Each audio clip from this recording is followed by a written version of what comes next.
co-moderate this event. Hi, I'm Haley. I'm an upcoming sophomore at Lake Travis, and I'll also be co-moderating. I'm very excited. Hello everyone. Well, my name is Joao Ozawa. Is this working? Not really, but you can listen to me, right? You can hear me. Okay, so my name is Joao Ozawa. I'm a PhD student and researcher at the School of Journalism and Media at UT.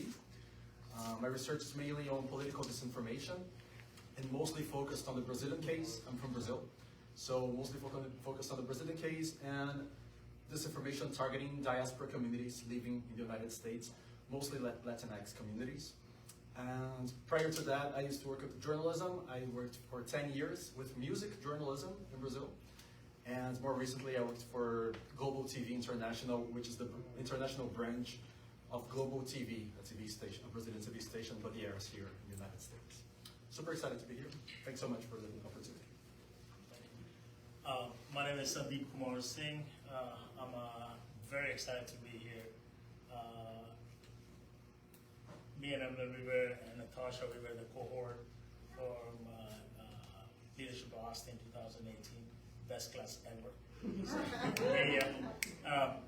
Being not only being an Indian American, but also I'm an ER physician by trade. Currently, I'm a CEO of Austin Emergency Center. It's a freestanding concierge medicine, emergency medicine. We practice over there, and I also work with veterans in Central Texas in the ER at Temple. I'm very excited to be here, and as you might have guessed by now, we are the front stop health worker in COVID war. So that is a part of this story which I will be happy to share at this time. Thank you, I appreciate it. He won't brag on himself, so I'll do it. He also, is responsible for recognizing the need for and bringing really scarce, equipment to remote villages and teaching people how to use them to detect and prevent disease. And so there's a lot of hats that this one wears, and that's the one that really makes me admire him the most. My name is Natasha Harper Madison, and I grew up in this district, and so the cool thing about that is I get to now create policy that directly affects the people who live in the 46 square miles that we get to call District 1.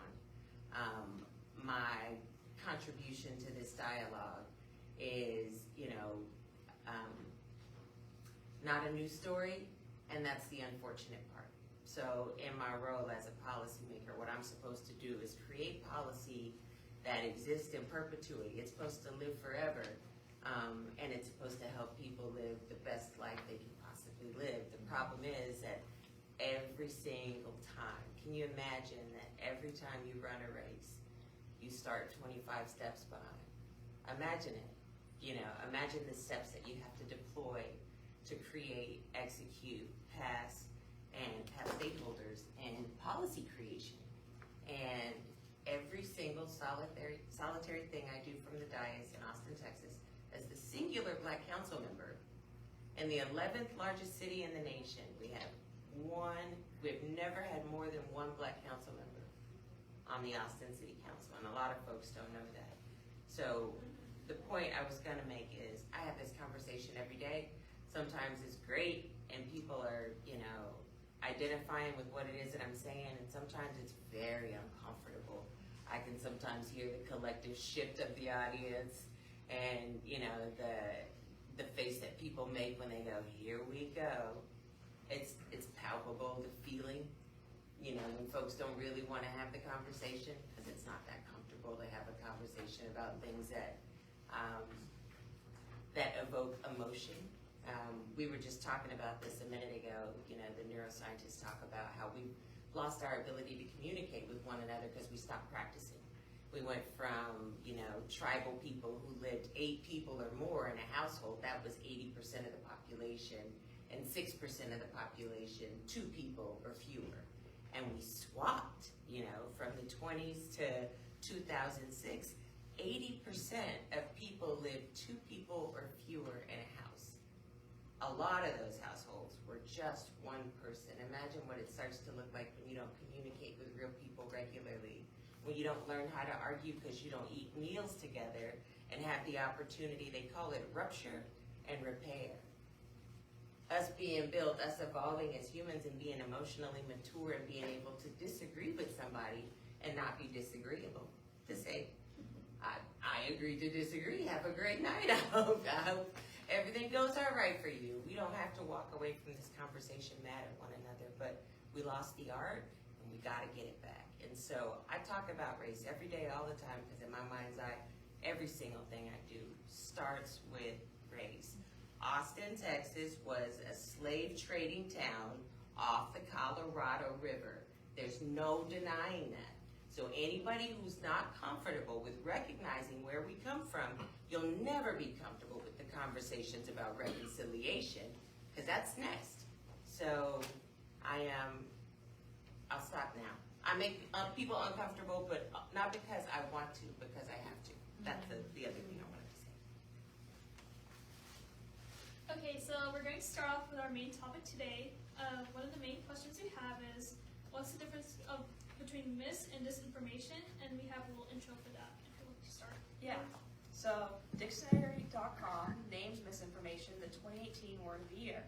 Misinformation refers to false information that is spread regardless of whether there is intent to mislead. It is for the live stream. Here we go again. Thank you. Sorry to Yeah. Yeah. So dictionary.com named misinformation the 2018 word of the year. Misinformation refers to false information that is spread regardless of whether there is intent to mislead. Unlike misinformation, which people spread without knowing it's false, disinformation is false information that people spread with full knowledge of its inaccuracy. Mis and disinformation has long existed before the time of technology. Some assume it may have began with the invention of the printing press, but mis or disinformation has existed long before that. As seen through the records of the Roman Empire and the fight for Julius Caesar's throne, mis and disinformation has been used frequently to achieve a narrative and spread this spread of fake news has only increased since the 2016 elections and into current times, as seen with political matters and spread of vaccination misinformation. A Pew Research Center study conducted just after the 2016 election found that 64% of adults believe fake news stories cause a great deal of confusion, and 23% said they had shared fabricated political stories themselves, sometimes by mistake and sometimes intentionally. So here's our first question about after this information. How do you believe fake news has increased over time, and how can we ensure this information we learn is accurate? Panelists, please feel free to share specifics related to your field. Would you like to start? I'm happy to start. Thank you. So, can you repeat the question? I want to make sure that it felt like a two-parter. Yeah. So how do you believe fake news has increased over time, and how can we ensure that the information we learn is accurate? And you can share specifics to your field. Well, I would beg to argue whether or not it has increased over time. I wonder what data we're using to determine that. I think to lie and to manipulate to your advantage is human nature to some degree. I think it's probably more common that we resist the urge to be opportunistic than it is that we, you know what I'm saying? I think that's just how we are. Our instincts tell us we have to survive, us and our clan. So everybody else is going to burn in this building if it's just me and my kids that get out. And so I wonder if there is more. That to say, though, I think it certainly feels more oppressive because of what I was talking about earlier. People are more isolated, more depressed, more anxious. They're not well. People are not well. They haven't been for a long time. And us finally starting to recognize the benefits of therapy and the benefits of being properly medicated when you are unbalanced. And there being zero stigma about treating yourself and being okay. There's still just not enough attention, and you probably know this better than anybody, Sandeep. there's certain cultures that laugh at us when we approach diagnoses because we compartmentalize. It's like, well, here's your mental health, here's your physical health. So first I'm going to treat your ankle and then your earlobe. And it's like there are certain cultures that laugh at us. It's like if one thing's broken, it's all broken. There's general misalignment that has to be addressed and repaired. And that means when you have that kind of mindset, you're starting at the root. I think the misinformation is permitted to spread very quickly if for no other reason folks want something to talk about. And I think it's unfortunate that the loneliness translates into the access that you have. What's the statistic, like 80% of information from the internet, from social media? If what you have is 80% of what you consume today by way of information, you have that, and then these people, in this echo chamber that you exist in, that's who you're going to communicate with today. There was no malice intended. You thought you were disseminating, qualified, legitimate information, because people haven't been taught to thoroughly vet news sources. It has a picture, it looks official, surely this is good information. And I'll say that's a problem where the root is, critical thinking. You can't teach somebody how to be a critical thinker. But we have a distinct lack of people's ability to do so. And then that compromises their discernment. And so to find yourself in a position to be able to really truly vet news sources, somebody has to teach you how to do it. And I think it's to too many people's advantage for people to be misinformed, or there to be a concerted effort to actually properly inform people. I would like to add some. Natasha mentioned it very nicely, that it's a human nature to be exploring information, and you are thinking for yourself. One of the things which it happens every time in pandemic. It has happened in the history, in the past. Let it be a Spanish flu, or let it be COVID. Whenever the pandemic happens, there is an intense need of knowing the information, because I want to save my family, I want to do things for myself or people I love. But the problem was the information from the vetted sources were not coming at the right time, because again, we were writing textbooks as we are going through the system. So there was nothing similar. I mean, there were similarities, but not the same disease process. So people were looking into those information. So what happens in life, either you make the decision or decision is made for you. So a situation like that, when the information should have been coming out from vetted sources, the CDC and other places, the information came a little delayed. In the meantime, people were trying to find their own home remedies, and they were quote unquote working, and that's why they started posting, and that's how the misinformation continues to get like a wind, and it goes. That's my opinion again, and that exactly, and then people resonate. People like some messaging somebody else saying, and that's why they started posting. The difference between in the previous time and this time is there is something called as internet, and the internet is fueled by social media, and social media is the opinion, and people misunderstand opinion to news, and that is what the problem connection is. Again, my opinion. Yeah, I totally agree with your opinion. I think from a technical standpoint, I think what happens is, I do agree that misinformation always existed. The difference is now we have platforms who make them easier to spread, and also easier to see, right, that they're spreading. You can have data and see those types of misinformation spreading. But one thing that I think is also important to think in that discussion is like the idea of truth.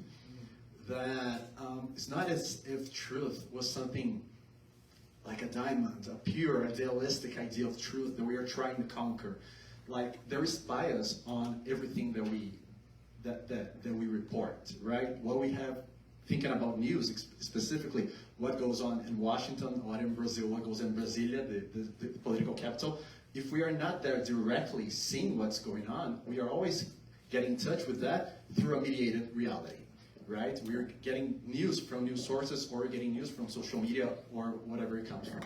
So I think it's important, like, to make peace with that idea that it's not the truth, but it's the institutions that you choose to trust. So, I'm not saying that we shouldn't trust anything, of course not, but like, I think it's a matter of choice of what are the newsrooms that you think that align to your biases, and being aware that those journalists have their own biases, that newsrooms have their own editorial lines, and as much as you can, having plural perspectives, having different perspectives, so you can create your own critical sense, as Councilman was mentioning.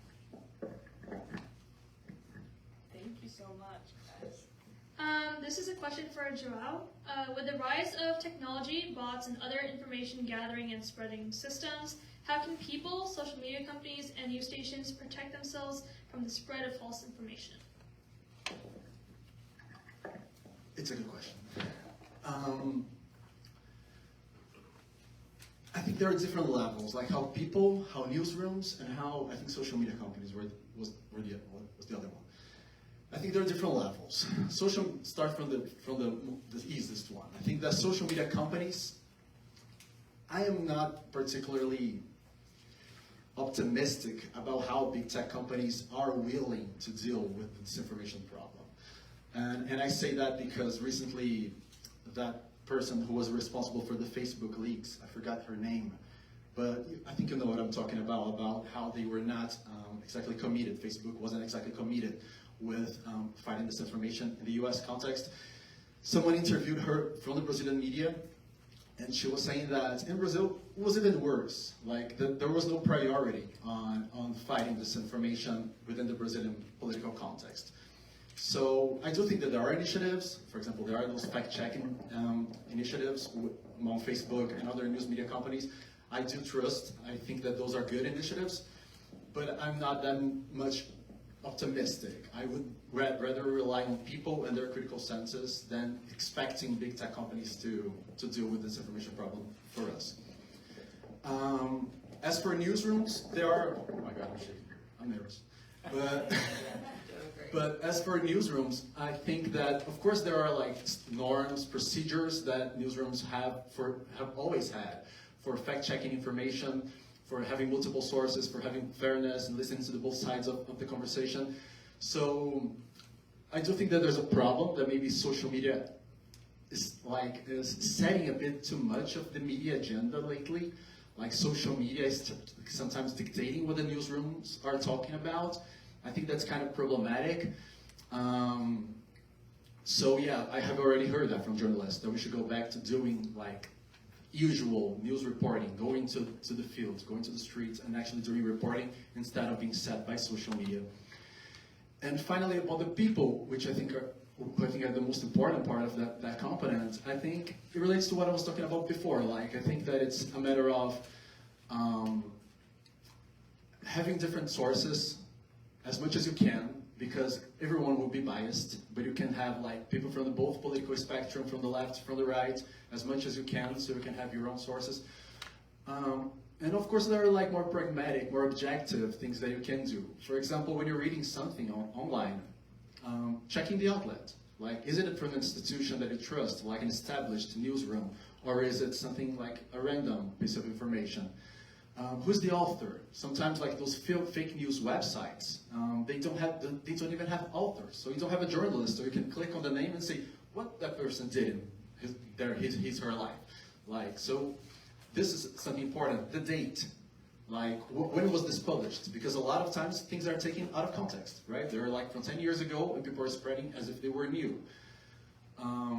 Reverse image search, for example. You take an image and you say, whoa, what is this all about? You can put on Google and see what's the original source of that image, of that meme, for example. So there are a bunch of different strategies, but I talk too much. This is, I think, my initial take on that very, very hard question. Oh, yeah, Oh, I'm sorry. In the case of the Cambridge Analytica scandal, investigators found that a firm called Cambridge Analytica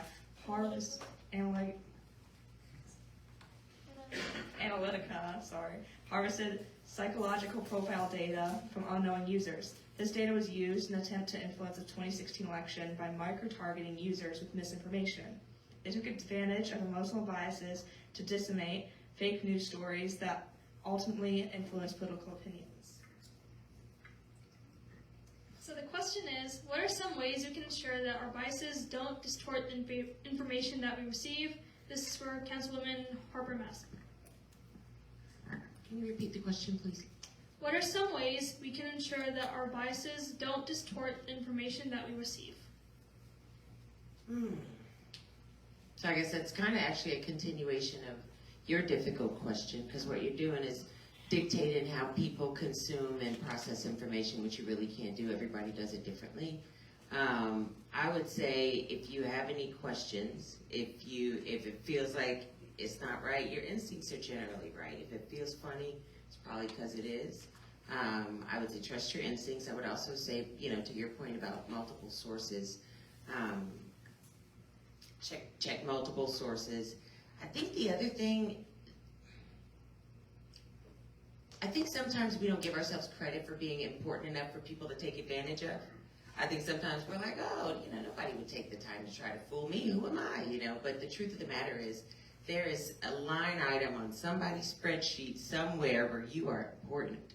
You add your data. You add to a column of numbers that means something to the information that they're trying to extract. So we all have value. And so I think we're not as, what's the word I'm looking for, proactive as we could be with protecting ourselves from, some of the dangers that you expose yourself to with online interaction. I hope I answered the question. And throughout the COVID-19 pandemic, disinformation has been of the utmost concern. This has led to what's described as a secondary infodemic, where permanent harm may be done to the trust in institutions due to their sheer volume of disinformation spread in rapidly changing and in a sensitive environment. Says in the AMA Board of Trustees report adopted at the 2022 AMA annual meeting in Chicago. This is a question for Dr. Singh. So, what do you believe caused people's distrust in these once reputable institutions? I think I mentioned that a little bit earlier as well. It's a need of information and timeliness of information in a time when people are searching for this information. But not to take it away from the reputable sources, because medicine, you can't come up with a diagnosis, treatment, and the management of a processes within a day or two. It's a time-consuming process. But there was a vacuum. The information should have come a little earlier, but the vacuum was filled by maybe this is the right answer kind of answers. And because of that, and we got the one thing lead to other, and then the misinformation started firing up. But then the other is, I don't know how to say this, but possible political motivations when you undermine an authoritative healthcare information source, when you take away the effectiveness from WHOs or the CDCs, by having random thoughts and random ideas possibly for the disease treatment process. Those kind of things also affect credibility of the sources, especially with the organizations like AMAs, Heart Institute, those kind of reputable sources. So it's a mixture of multiple things, and definitely something to add. I think currently the healthcare information war is going with social media, and predominantly the influencer community taking spreading this information. The problem with that is influencers are the people who are not in healthcare influencers, they are the other influencers, the other social media people are having opinion about healthcare, and they are talking about healthcare and spreading the memes or sharing the memes. People like us as general population, we need to look for the sources and who are talking about and what's their credibility is before even understanding or forwarding those messages. So.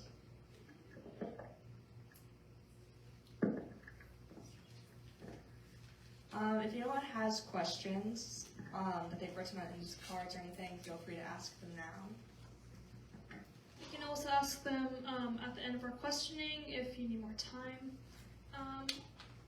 So 53% of Americans get their news from social media, where fact-checking is non-existent.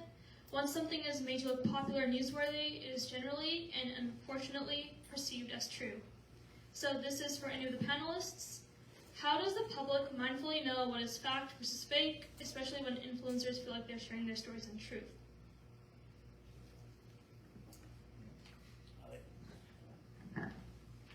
I just want everybody to understand what is the motivation behind it, about the influencers talking about certain things. Is it the clickbait, or is it generally they care about those issues, or just because it looks nice and fancy and colorful and bougie, that's why they are doing that. So intention is what I would think.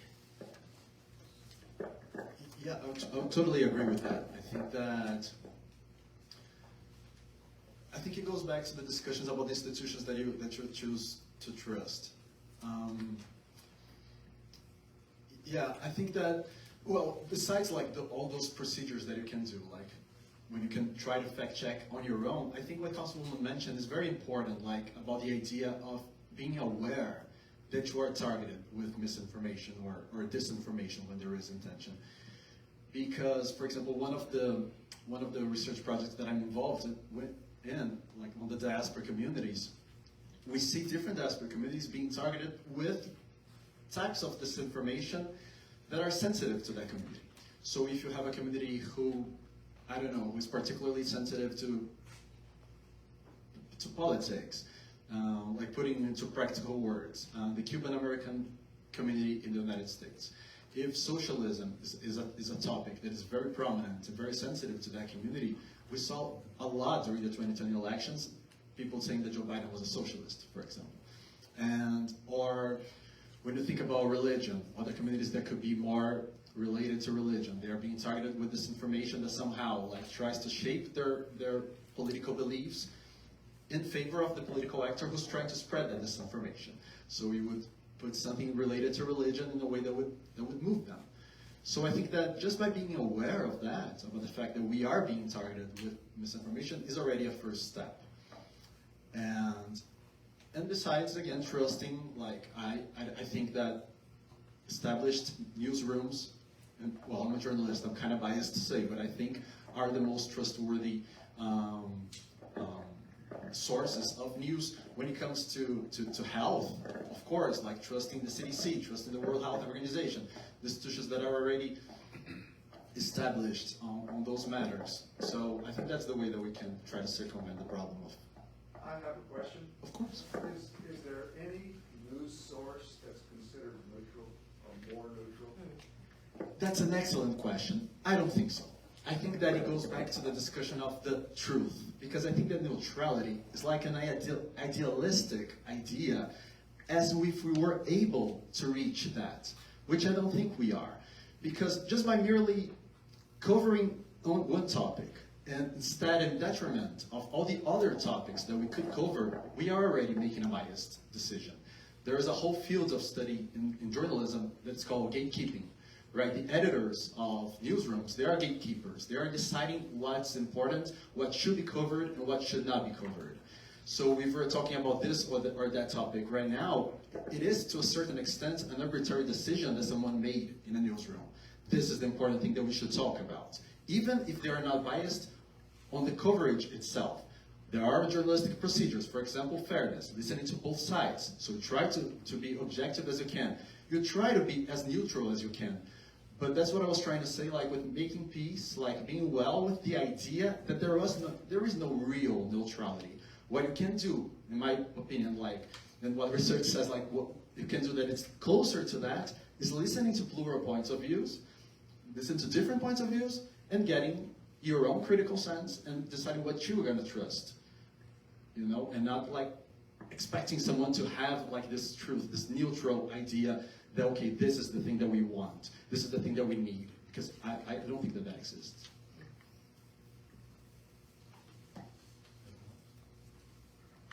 Our next question is directed towards Joao, and we learned that a study from Poynter Institute revealed that 80% of journalists have fallen for misinformation online. How do we ensure that the sources we obtain our information from are credible, and what sources do we trust? Yeah, I think it's very much related to the things that we were discussing before. I think that the sources that we trust, again, it's a matter of choice. You have to make this decision on your own, like which are the institutions that you are going to trust. I think the established institutions like universities, science, health institutions, the newsrooms were established for so long. I think those are institutions that you can trust. And yeah, just by being aware. Because like conspiracy theories, why do they work? Conspiracy theories work because they have narratives, they're a kind of logic. They can be completely absurd. But when you read them, they have a type of logic. So if you come from a nihilist point of view, like not trusting anything, you could trust anything. But I think that it's a matter of what you choose to trust, which institutions are valid or not. But I'm not sure like if the question is about sources that journalists should trust, but if that's the question, like how a journalist would choose between a source that they can trust or they cannot, I think it goes back to the discussion about fairness of listening to both sides. Though I don't think that all sides should always be listened. I'm not sure if that is exactly the discussion, but like if we're talking about anti-science, for example, should we listen to both sides? This is a discussion that goes a lot, it happens a lot in journalism. Should we listen to every time to both sides? Is fairness something applicable to every case? I'm not sure. Like if you have, I don't know, someone who did an awful act of violence and you have a victim of violence, are you going to listen to the perpetrator of the violence? I don't think so. So, but the sources, yeah, I think it depends on as much as you can, as reasonably as you can, having multiple sources. That's how you get a more accurate information. I have a question. Sure. Do you think that because that there's 24-hour-a-day news and all of this information, it's just in your face, is that a big part of this problem, that it just doesn't ever stop? I mean, but okay, I'm dating myself here a little bit. So when I grew up, the news was from 6 to 7, right? It was over. Now it's 24 hours a day and you can't get away from it, no matter where you are. It pops up on your screen, it's everywhere. Is that a big part of this problem and the disinformation and all, just everything going around it, it never ends? It's a good question too. I think it's a part of the problem as much as a part of the solution, because there is, like on propaganda studies, for example, people talk about disorientation. Sometimes stories are so absurd that the idea is just to disorient yourself so that you cannot say what's true and what is not. And I do think that this flood of information that we have helps in that direction, because it's hard to know what to trust. To have news coming all the time. But at the same time, I'm optimistic on the regard that at least we have multiple perspectives. And you can reach things that touch you in a different manner, right? Like that you agree with or you disagree with. And on that regard, I think it's kind of positive. So I don't think there's no clear-cut solution. Maybe it's like both. It's good and bad at the same time. I want to add something in that I personally think news should be news, and news should not have opinion piece to it. So if you were running a 24/7 news channel, I want it to be news. I don't want under the same logo opinion piece also floating on the same channel, which confuses the people. And news, people take pride, and a lot of news channel get away by saying it is an opinion piece. It's not a news, so I don't have to do fact check. I'm just saying the opinion. People are used to believing whenever a news channel logo goes up, CNN, Fox, MSNBC, or any of them, it should be news. Then it should be news, or you can have a different approach to it. That's 2 cents of mine. Probably this will come and haunt me, but this is what it should be. I don't know that I have anything to add. That's helpful. No, that's although I will say, back to my original point, the more I say it, I start to sound like my grandmother who, she was like, technology is helpful. I'm glad I don't have to use a washboard. But I also wish I talked to y'all more. So it's like it's helpful and it's hurtful. And so I think that's the question. So, you asked, is the consistency, right? Like being inundated all day, every day. I think a part of that is a cultural shift that we need to have. I think when I take my kids' phones away, okay, so I'm sitting here and we're hanging out together and I paid for this little movie that you asked me to pay for. You still got your phone in your hand, you little telephone zombie. And so I snatch it, right? And I'm like, hey, this is mine until we get done with the show. Let's hang out. Let's spend some time together. And I'm watching my child over there, and she's like sweating, and I mean, honestly, legit, like withdrawal symptoms. And I could see, she's not even watching this movie. She's just, looking all around her, just waiting until the minute that phone touches her hand again and she can reconnect to her world. Because for her, more often than not, that is her world. The place where she lives, she eats there. Her physiological needs are met in the home. And she receives love and affection there. But everything else, it's digital. And I was being judgmental.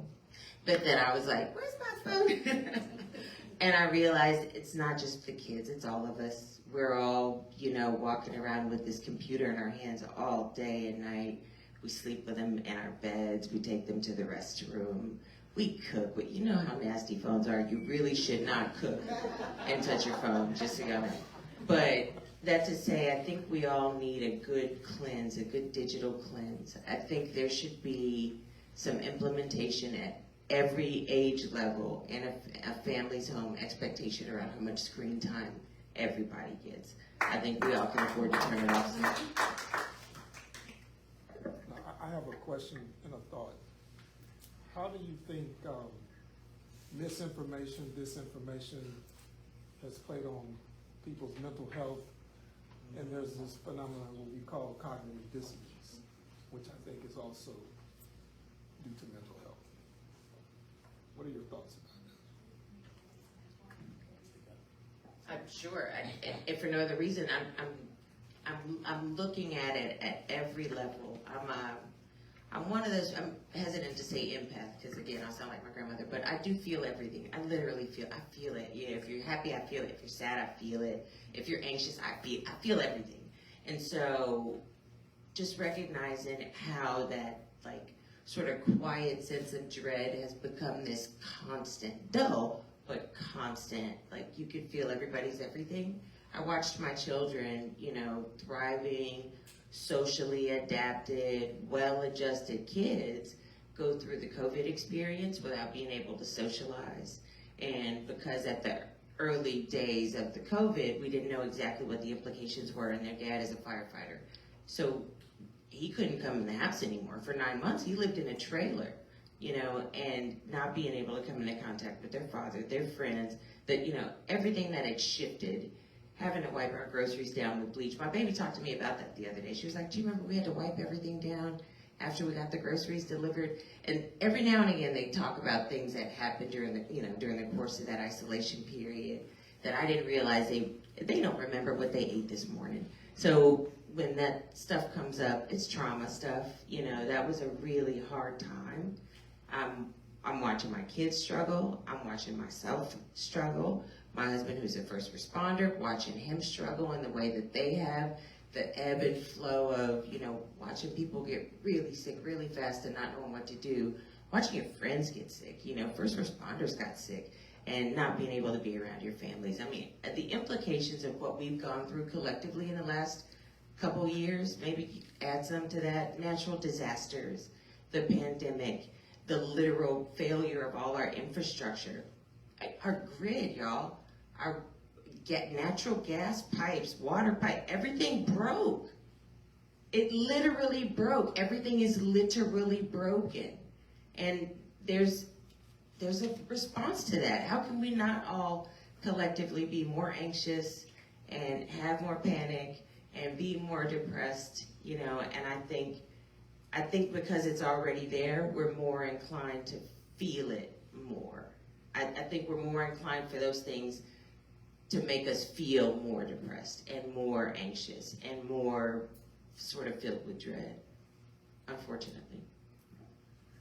Because, I'm sorry, in addition to therapy and medication, I think people need hope. And most of what we hear is just so hopeless that sometimes people get debilitated. You get so mad or so sad or so hopeless that you don't do anything. And that's not an option. So, yes, I do think it affects people's mental health. Agree. Last year, Texas State Governor Greg Abbott signed the controversial bill that aims to ban the teaching of critical race theory in K-12 public classrooms. As we're sitting here in the Carver Library located in District 1, which historically segregated Black and brown families, what is critical race theory and why is it banned from our Texas public classrooms?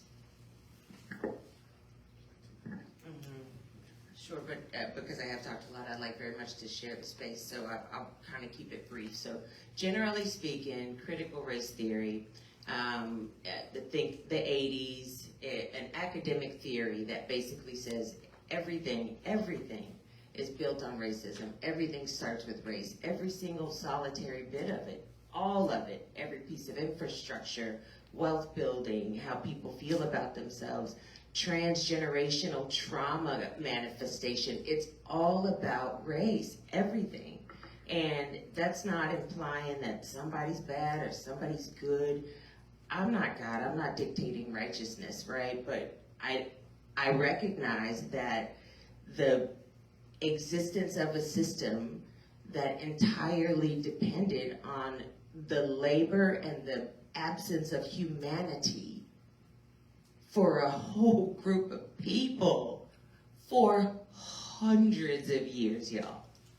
We're not talking about something that happened and it passed, get over it. We're talking about the very foundation we stand upon.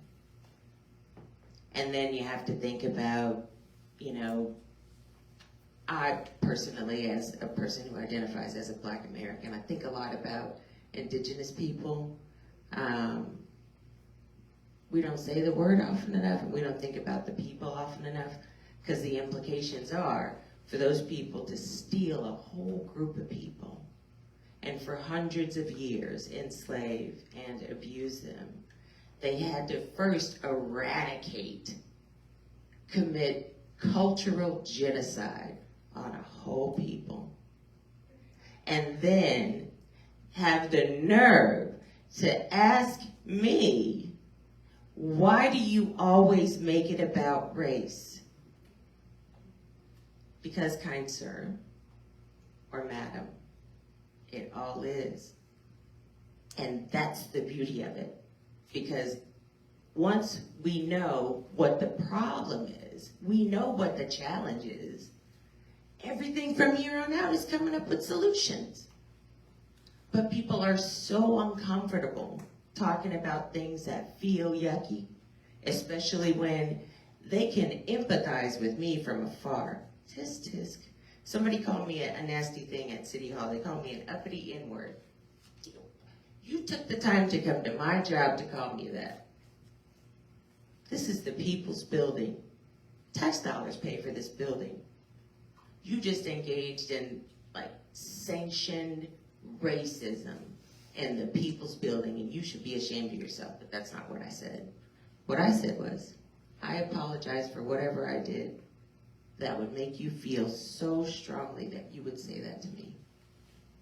And the person, within an instant, everything changed. And you realize, if you feel everything like I do, that person was just lonely and probably has chronic pain issues. It wasn't about me, right? It didn't affect me. It didn't break my heart because I know it wasn't about me. So when we talk about our reality, our beginnings, if the people who committed atrocities just happen to look like you, when you and I are talking about the subject matter, it does not inherently mean I'm blaming you. And the people who aren't emotionally mature enough to engage in that conversation over and over and over and over again for the rest of our days, it's easier for them to pretend it never happened. And for them to do that, they have to manipulate the system, which turns out Texas has a unique position to do. There are at least 9 states that base their textbook selection off of what Texas does. So when we abolish critical information being included K-12 education, guess who else does? Oklahoma, Kansas, Mississippi, Georgia, Florida. What we do here matters way more than any of us give Texas credit for. We got that going for us. So my hope is, that enough people recognize, what they said was, excuse me, y'all.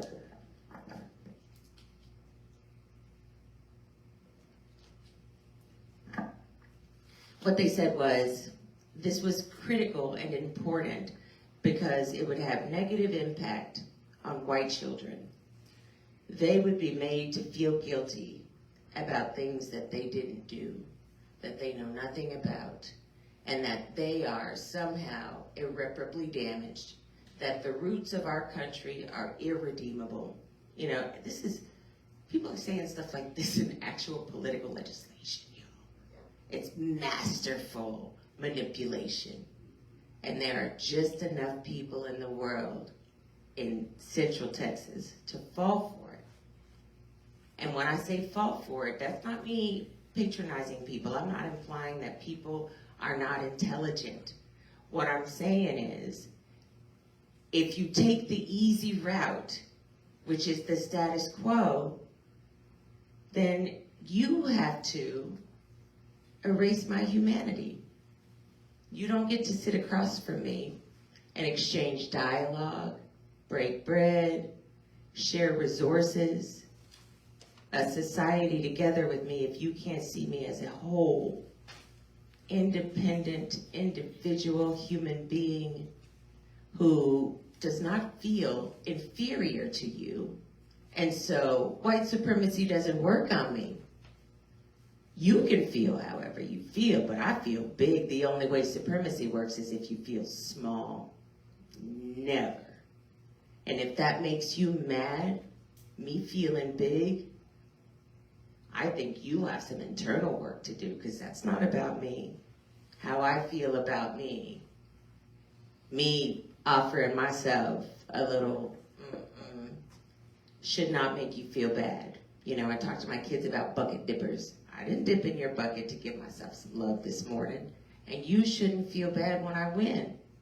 You shouldn't feel bad when I advocate for myself and people who look like me. And when I talk about reconciliation work, I'll leave y'all with this. There's this effort, an initiative that's happening right now. It's a reconciliation project where, they're going around and recognizing that 90% of agricultural, really important farmland was stolen from Black Americans, 90% of it. I want y'all to think about the implications of the fact that right now, even though Warren Buffett said the 2 things that you buy right now are farmland and art. What do you do when 90% of the farmland that you and your people had is stolen? So my uncle was being threatened to be lynched in the middle of the night in Mississippi. And so their family loaded up a buggy and left. So 76 acres in a little tiny city in Mississippi belongs to my family, and I want it back. So when we talk about reconciliation, when we say the R word, that really scares people. So I'll say reconciliation instead of reparations, but the truth of the matter is there are some dues owed to Black Americans and to indigenous people. And so for us to get square, I think the powers that be don't want you to know that we're not even, because we gotta get square first. We go nowhere if I'm always operating at a disadvantage. So we don't get square until you give it back. Anything you took or built on the backs of people that you stole from the mother continent, and that requires deep introspective work. That requires going through every single solitary structural system that we rely upon and picking it apart. It's dusty, y'all. It's so much trash. Texas history is trash. We stole it. We said, hello, Mexican people. I love your lovely house. I'm going to take it. Thank you. And by the way, we hate you. And we're going to treat you really poorly for the next 350 years. What? Proud Texans don't want to talk about that. They banned the book Forget the Alamo from its big opening at the Bullet because of the same sort of mindset around people who don't want the truth to be taught to children. Those people want you to be ignorant. They want you to be underinformed and easy to manipulate. And I'll leave y'all with this. If we wanted new leadership, if we wanted a new way, if we wanted to recognize that most of us in this room don't care if you have an R or a D or an I or a C or whatever next to your name. Run me smart policy that makes people's lives easier, gives them more access and housing and mobility options. I don't care what letter you have next to your name. I think most people are willing and ready to just get the work done where we share goals. In which case, I'm all partied out. I just want to get the work done. And I don't think I'm by myself. I think the majority of people just want to get the work done and just live and eat and be and have a life that's fulfilling and joyful.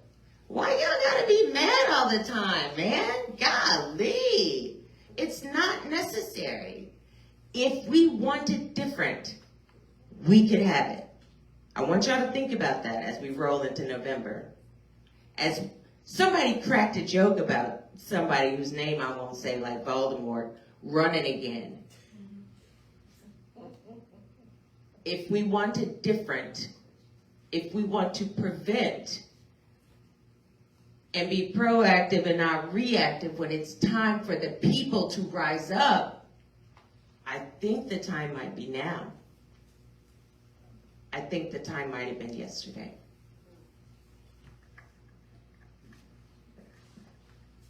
Wow, that was like amazing. I don't even know how to like. Oh. Thank you so much.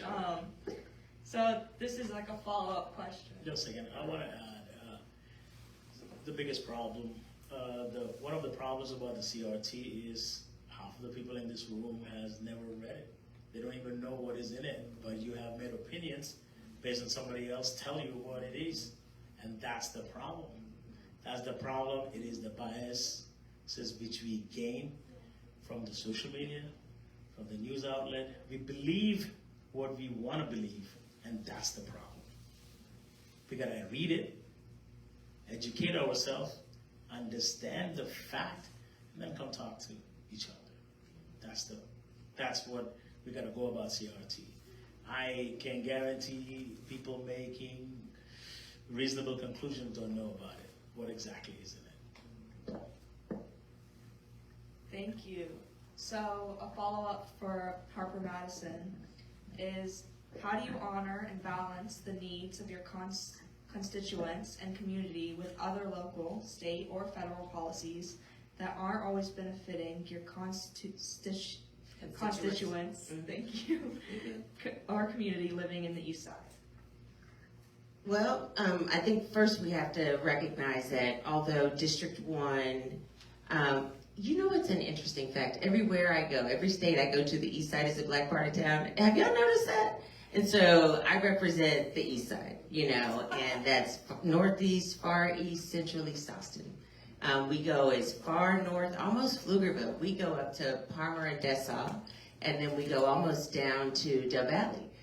District 1 is 46 square miles of very quickly changing landscape. And when I say that, I'm not talking about the part that y'all think I'm talking about. I'm not talking about East 11th or 12th or MLK or like the parts of Central East Austin where you can see downtown. Those houses are already $1 million. That's not what I'm talking about.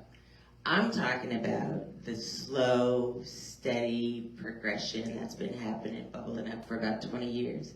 You know, the powers that be, they know when to purchase real estate, so they started buying it 20 years ago, and they have those people that'll rent your house for like 10, 15, 20 straight years, and they have a housing choice voucher, so your rent is guaranteed.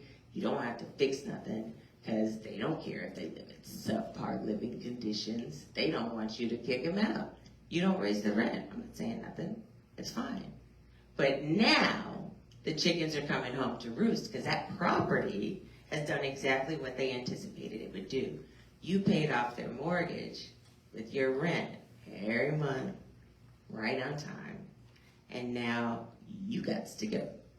So people are getting kicked out left and right, you know, in parts of town where you can roll down the street and recognize that, you know, half the block needs foundation repair.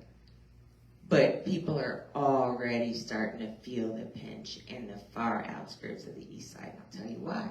By way of the 1928 Master Plan, city-sanctioned racism, segregation.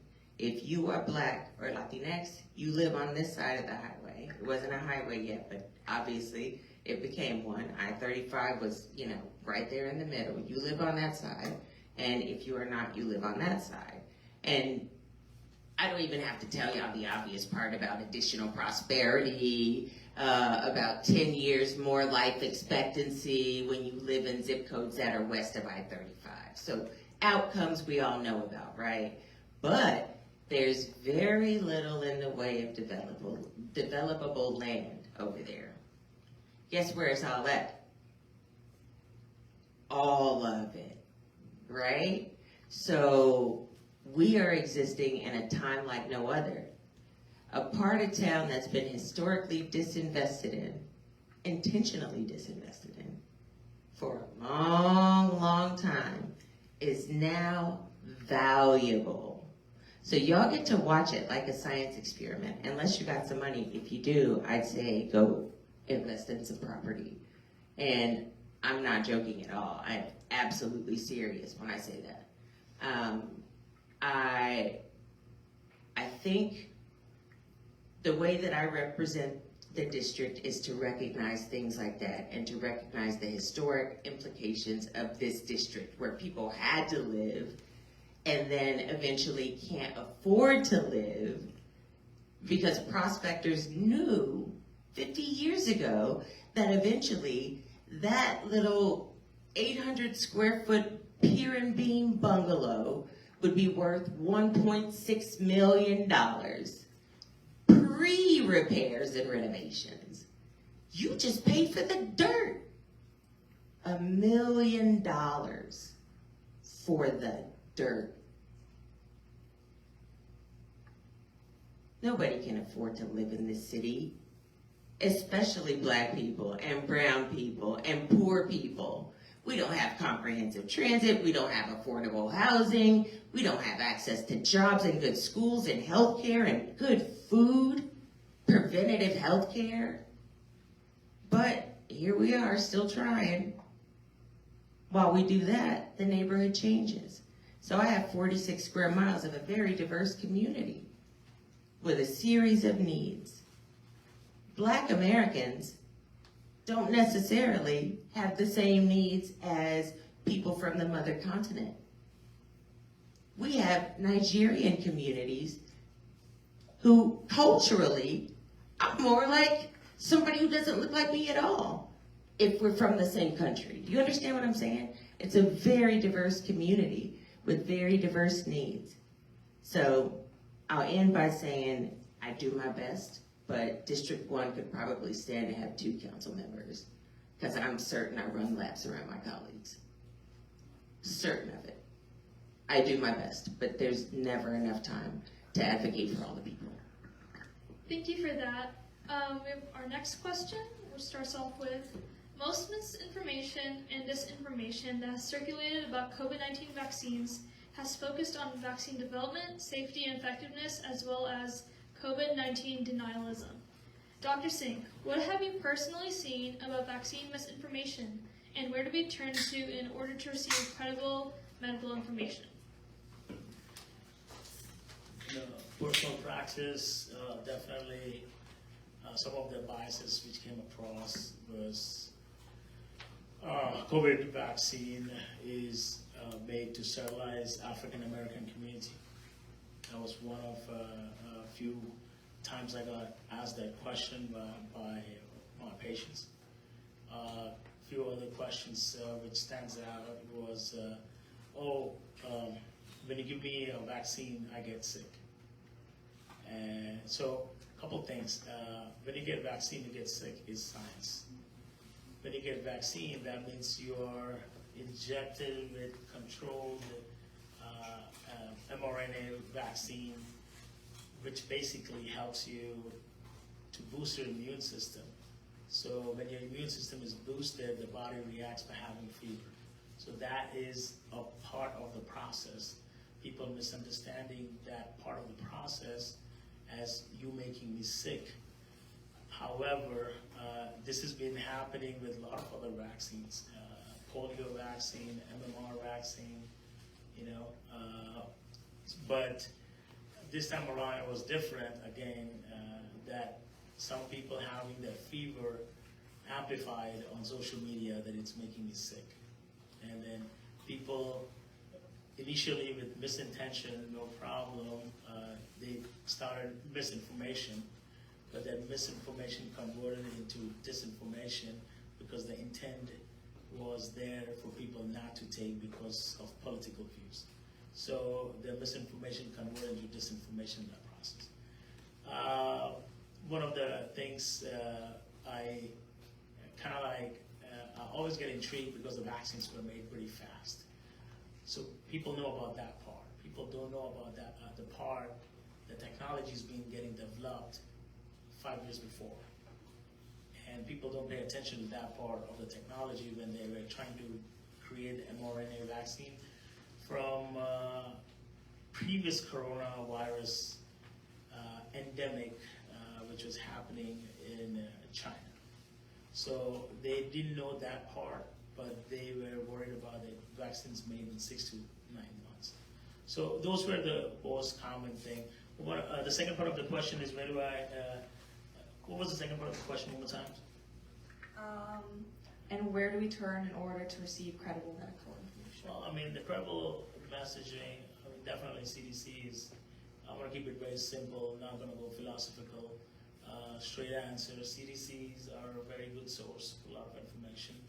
WHO, for the world-related health information, it's a very good source. Mayo Clinic has got some good information about disease processes. So those are the few credible sources. I would follow credible scientists for their resources. Those are the few things which I believe personally I use it on my practice, and so I can easily recommend that. So. Thank you. And looking ahead to 10 years from now, do you believe that digital spaces and people's use of them will be changed in ways that significantly serve the public good. This is for like everyone. So I take this thing. Take it. I'm not sure if I should. I don't know. In 10 years from now, I don't know. I'm again like divided. I think there's an optimistic and a pessimistic perspective. I'm kind of leaning with the optimistic.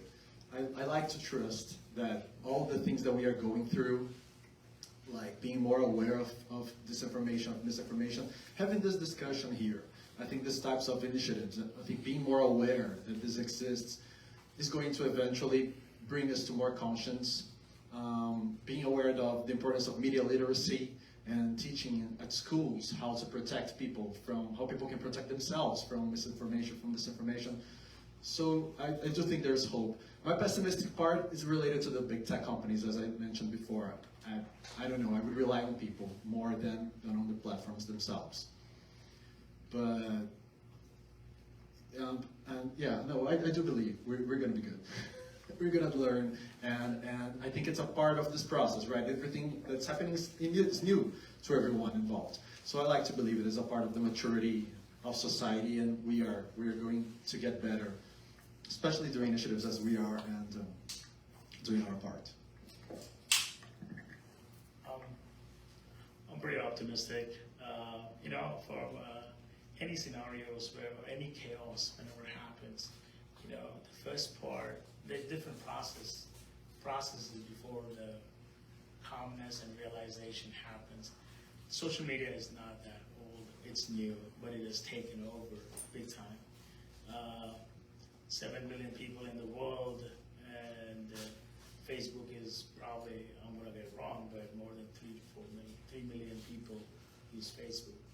So 3 billion, sorry, 3 billion people use Facebook. So I'm optimistic that it will, the social media, and we all hopefully will be understanding different phases of changes, right? One of the first thing is talking about it, and forums like this, and will make people realize, and people are already realizing, because we are talking about the other part of the social media as well, or news media. So awareness is the first step. More people get aware, then more people will start deep thinking.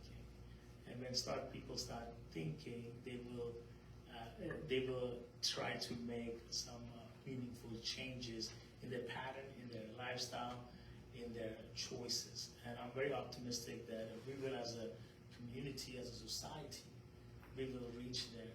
And then don't forget the fact, with all those things happening, we should be, once we are aware about it, and we want to do right, we should hold the people in power, or people, the policymakers, and the people, the health tech company, all people accountable. You want to make sure that they understand it's good for the people, not only just we are providing data to them for them to monitor us, but I want them to have the fact checks and those kind of initiative, and the policymaker making sure that making sure that they are accountable for their, not only for the shareholders, but for the society as well. So, 2 cents. Thank you, I appreciate it. I know that I'm the person to speak to about tech. My kids definitely would not say that's the case. I heard the expression the other day. I was trying to remember what it was earlier, but they called it digital hygiene is what they called it. Have you heard of this concept? It was just like, like every other form of hygiene, you have a routine and you have the products you use, and but I think what it was talking about basically is like setting up limits and boundaries for yourself with the digital world, like live in the actual world, touch dirt, be in the grass, they were talking about our lack of connection with the natural world. It manifests itself in ways that are harmful.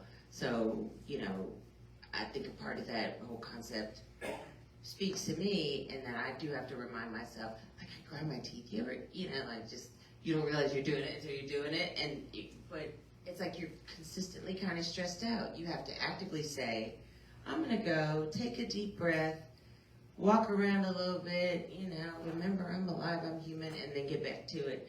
I think a part of that whole concept is just give yourself a break sometimes. But truth be told, unlike my co-panelist, I'm a skeptic. I believe nothing. I don't believe any of it. I think your best bet is to not believe anything, and you're never disappointed.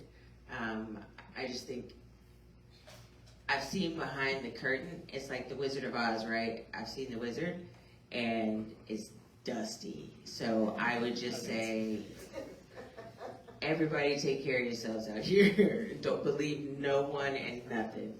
And just, really follow your instincts and double, triple, quadruple check your sources. Seriously. And I mean that in the way that, not doom and gloom, but in the way that we really are all responsible for taking care of ourselves. Thank you, everyone, for your questions. Are there any more questions from the audience? Yes. So, I'm sorry, my English is not that good, but I wanted to ask Joanne, do you think the changing business model of newspapers and magazines, just looking for that clickbait, do you think that also contributed to misinformation and disinformation, not being able to pay for newspapers and magazines anymore? Yeah, that's a good question. Definitely, I think it influenced. People say that the original fake news websites, actually they didn't have necessarily political intentions, but they were just clickbaits looking for money. So they just had headlines that were very controversial and like absurd headlines, but just for people to click on it, and those who were producing them would get money. So definitely I think it's a part of the problem, indeed. But when I thought that you were going to ask about something else, like being more optimistic too. Something that I do believe a lot is in independent journalism. In different organizations, it's sponsoring journalism that can be made completely independently. And I think those types of initiatives tend to be more trustworthy because they're not necessarily connected to a sponsor. You don't have to necessarily be so concerned about who are the people buying ads in your newspaper, in your outlet. And so yeah, I do think there's a lot of room for optimism. I wouldn't like to end this on a sad note. I think there's a lot of room for good initiatives. And for example, one thing that occurred to me now is not, of course, not clickbaiting, but there are ways to finance journalism in a way that it can be more independent, and you can have another point of view so you can form your own critical sense. But going back to the finances, don't you think a lot of the information, both medically, like the misinformation we got, like through COVID, and let's go just the exact example of the 2016 election, so political, was driven by finances through other interest groups, and that's what's causing this information, is that they're being backed, by deep pockets. I think it's very hard to separate the motivations. I'm very familiar with the Brazilian case, and I know that people who are spreading disinformation in Brazil, including one pseudo, like fake journalist who's actually running away from the police in Brazil and is now hidden in the United States, by the way. Like this guy, he was making money with his fake news website, but he was also very much aligned with Bolsonaro, with the current Brazilian president. So it's hard to separate those motivations. How much of that guy is doing that because of his ideology, and how much is it because of money, indeed? So I think those interests, they're always related. So it's hard. So I think it's important to not only study, people who study disinformation, they study how it spreads, like why it spreads so easily, how can we counteract, how we can fact check.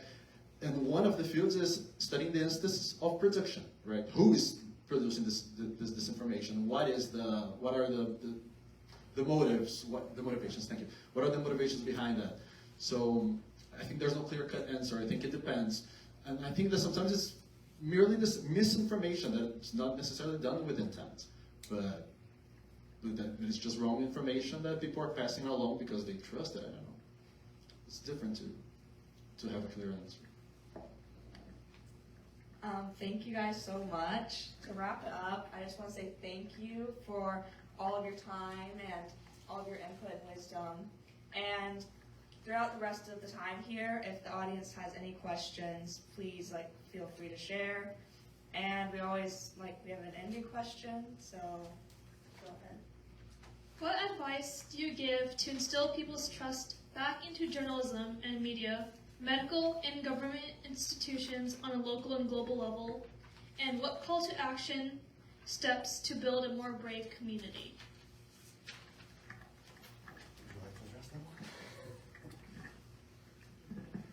And I'll speak specifically to the policy-making component. I wasn't supposed to be a person who works in politics. You'll notice that I don't call myself a politician because I'm not.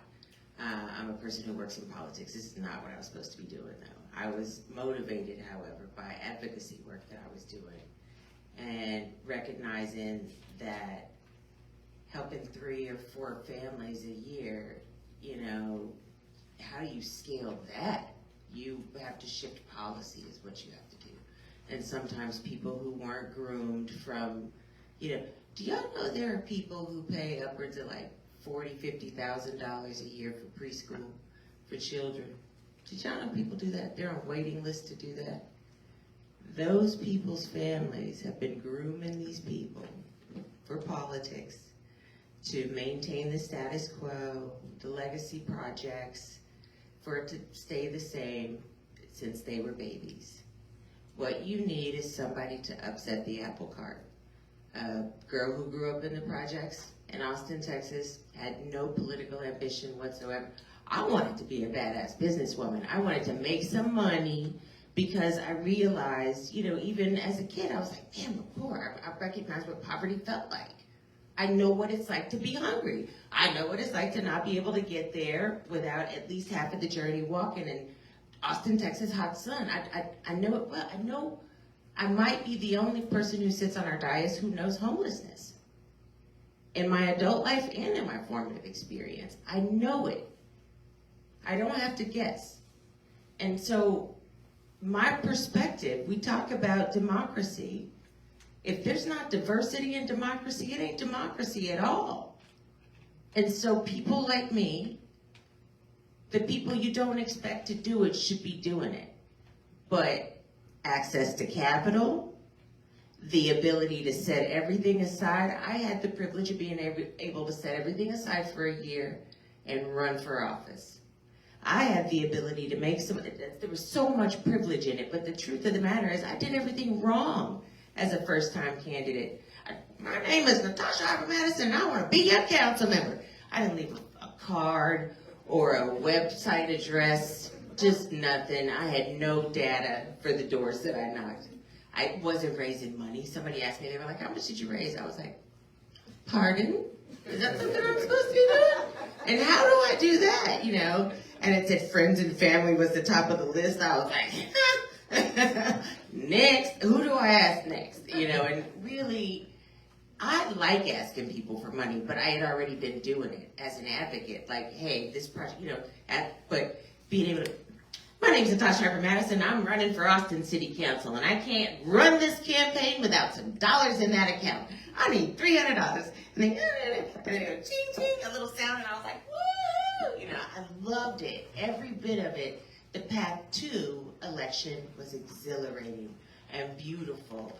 I really had resigned myself. Even if I lost, I did it. I tried, and I did it. I don't see people like me doing it. I was about to be the change I wanted to see. And then I won. And my worldview, which does start at our municipal level, which is where I'm at, has completely shifted. And I am entirely aware that if normal, regular lay people don't do this job, make policy, then we're doomed. We can't continue like we are. It's untenable. We'll break. So we gotta start doing what they do. Capacity building. Passing this baton, teaching people, getting interns. I have an intern here, by the way. Call out. They have to know what civics looks like, what civic engagement looks like. Nobody's teaching that. Nobody's teaching digital literacy. Nobody's teaching, financial literacy. You turn 18 and ruin your whole credit with this 23.9% APR credit card that nobody told you not to fill out the application. We're sending people out into the world not ready. And I'm not just talking about adulting, I'm talking about participating in a system that they will inherit and need to lead, and we're not getting them ready. And so I say that's action number one. Get the people who are gonna do it next ready, right now. There's no time to waste. And even if you never thought you'd do it, if there's a part of you who's willing to fight for smart, progressive policy that makes people's lives better, and you're willing to get kicked in the teeth every now and again, do it. Just do it. I mean, people who show up with integrity, no political debt. I didn't have to repay nothing. I didn't know anybody. So I was saying the things that I really meant and felt, and it turned out people found it refreshing, which is good because then I never have to lie. More people like that who work in politics, I think, would shift the tide in terms of how people communicate with and interact with politics. Everybody's over it, and rightfully so. When they ask, why should I trust politicians? You shouldn't. You really shouldn't. You should do your homework on who in your community is that bright, shining, rising star, and you and your community pour everything you got into them. And then you get to give them $350 or $400, whatever the max is, and you put a yard sign in there, in your yard, and you go to council meetings when their items show up, and you rah-rah in that chamber, and you support them along the way when people are knocking them down. We won't get there by continuing to vote for the same people.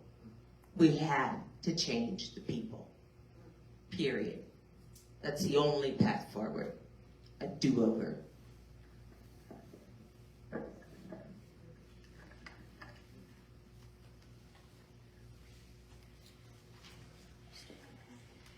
Okay, to wrap it up again, thank you guys.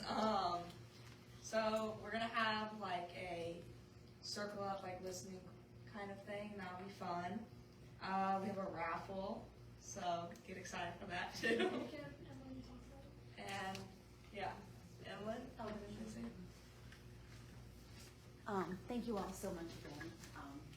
So what we try to do is have listening circles, so if we want to break into smaller groups and just be able to get to know our community better and get to know your neighbors.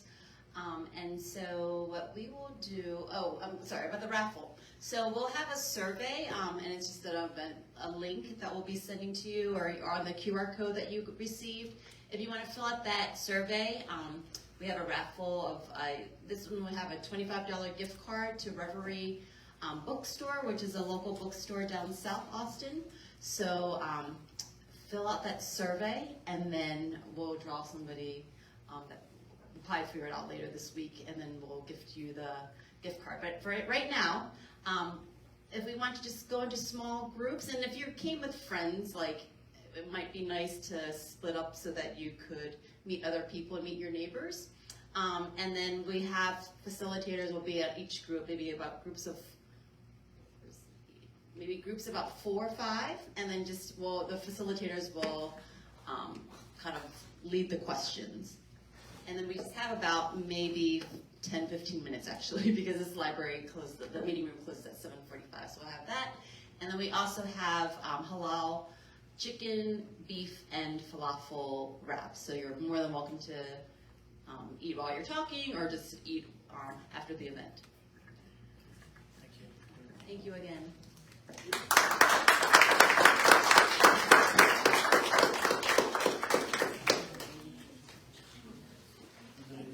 guys want to join the little circle? You said something? Yeah. Really? I mean, we can just like, as long as you're in the chair,